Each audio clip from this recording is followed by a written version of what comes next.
Bonjour Chantal, je vois que vous venez de terminer l'entretien d'une chambre de malades. Voilà. Est-ce que vous pouvez m'expliquer un petit peu votre engagement au PMI? Comment vous vivez le pèlerinage? Très bien, je le vis très bien, il y a très longtemps que je le fais. Bon, bien sûr, j'ai un mari militaire, mais qui est officier, mais c'est un engagement volontaire. Je suis infirmière de métier, donc voilà, c'est un engagement pour moi qui est important. C'est un moment de répit dans l'année, je pourrais dire. Et puis surtout, je retrouve souvent les mêmes malades. Alors ça, c'est d'année en année. Par exemple, il y a un malade qui s'appelle Richard, mais on l'a vu, moi je l'ai vu arriver ici, vraiment comme un légume après son accident militaire. Et tous les ans, il y a un petit progrès. Cette année, par exemple, il parle mieux. C'est quand même une grande joie.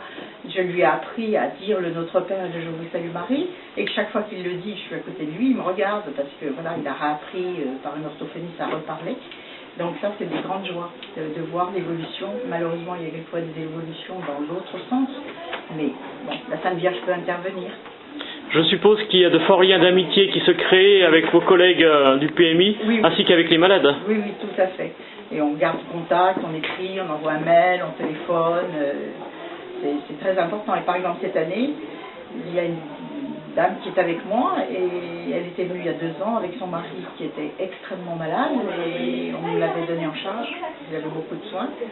Et là, cette année, elle a accepté de revenir en tant que bénévole avec nous, parce qu'elle savait que j'étais là. Donc, elle est, bon, je lui ai dit qu'il ne fallait pas qu'elle aille dans la chambre où son mari était décédé, parce que c'était important. Mais elle est contente. Là, tout à l'heure, j'en ai parlé avec elle et je lui ai dit alors, comment est-ce que tu as vécu ton premier pèlerinage, parce qu'elle repart. Eh ben, elle est vraiment heureuse. Elle pensait que ça allait être très dur, c'est normal, ils sont venus à 2, mais elle est heureuse. Donc ça, c'est aussi, même, c'est pas une malade, mais aussi c'est quelque chose de satisfaisant. Bon, mais je lui téléphone souvent, on se téléphone souvent, elle habite loin malheureusement pour moi, mais on se téléphone très très souvent. Voilà, on ne reste pas très longtemps sur ce téléphone. Donc être hospitalier, c'est une... Il y a longtemps que je lui ai dit, il faut venir avec nous, puis elle ne pouvait pas, donc il fallait faire une approche, parce qu'il faut pas, on ne peut pas forcer les gens, on ne peut pas décider pour eux, il faut respecter leur engagement et leurs décisions. Mais voilà, cette année, il est arrivé, donc ça c'était...